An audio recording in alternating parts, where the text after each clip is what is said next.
Okay, we're going to start off with the first of the beers that Chad sent me. I'm probably going to do another review tonight as well with my brother. Probably going to do the Dogfish Head with him. This is the Heinnieweisse Weissebier. And this is an all malt Weissebier. First threw me off because it says farmhouse ale down the bottom here. So for the first time I saw it, I thought, holy shit, I'm getting a Saison or something, and a canned Saison at that. But no, this is the Heinnieweisse. It's from the Butternuts brewery, and basically it's, I guess the guy's name is Chuck Williamson. He converted his dairy farm into a brewery. And so if you actually go to the website, you'll see it's got like this kind of neat Monty Python inspired thing to it, sort of the cutout animation style kind of thing. It's kind of cool. So this is basically an American interpretation of a German Weissbier, Hefeweizen. 4.9% is what Beer Advocate says. I can't confirm that. I don't see an alcohol percentage on this. I just see the government warning and the nutritional information. It's weird seeing these American cans, man. So we're going to come back after I've opened up the beer, and we're going to pour it, and we're going to see how it goes. Okay, we're back, and we're pouring the beer.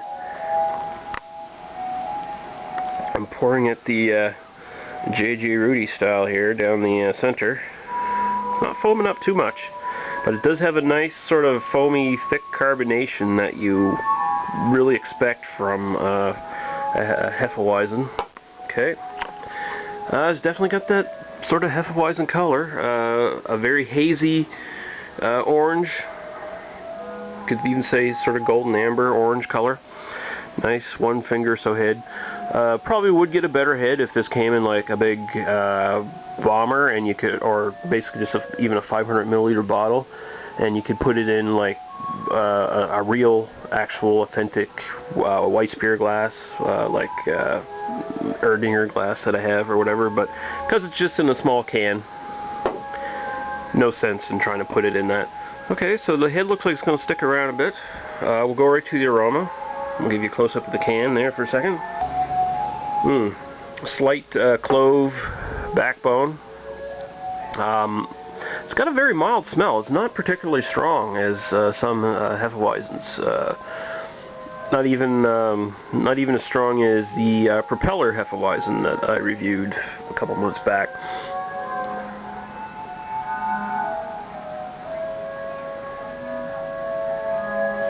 Got a sort of semi-banana, candy-ish kind of smell. The sort of typical notes that you expect from a German Hefeweizen, although the aroma is a tad more muted than maybe some examples. It's really nice though. I quite like it. It doesn't have an overabundance of clove in it, so it makes it a bit different than some of those beers. But the clove is there. It's nice.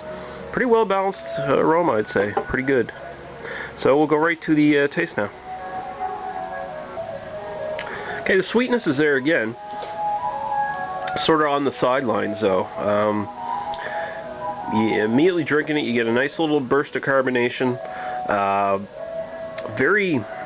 Some Weissbiers, Hefeweizens, Wits, etc. The cloves really dominate the flavor a lot. Like you really get a real clove kind of sting to it, a real spiciness. In this one, I find it's a little bit more subdued, a little bit dialed back, and there's this breadiness that comes up from the malt.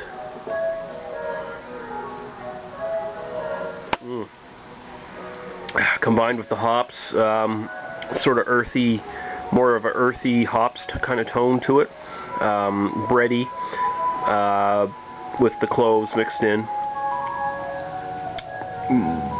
The aftertaste almost reminds me of more like an English bitter. It has that sort of earthy hoppiness to it. Very good. I like that. Nice and crisp.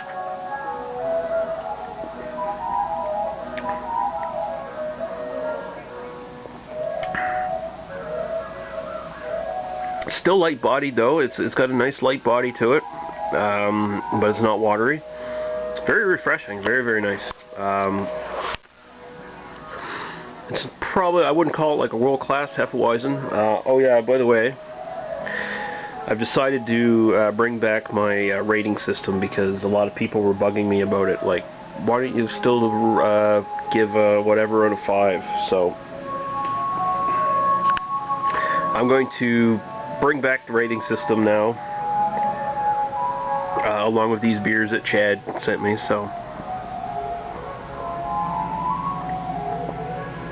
yeah, you know, I'd say overall, that's quite refreshing. It's not the best Hefeweizen I've ever had, but I'd give it about a 3.5 out of 5. It's definitely recommended. It's definitely a little bit slightly above average. Very nice. Nice little, a little bit different from some of your standard ones where either the clove dominates a bit too much or the sweetness dominates too much. It's a nice little balance in between those two extremes, okay?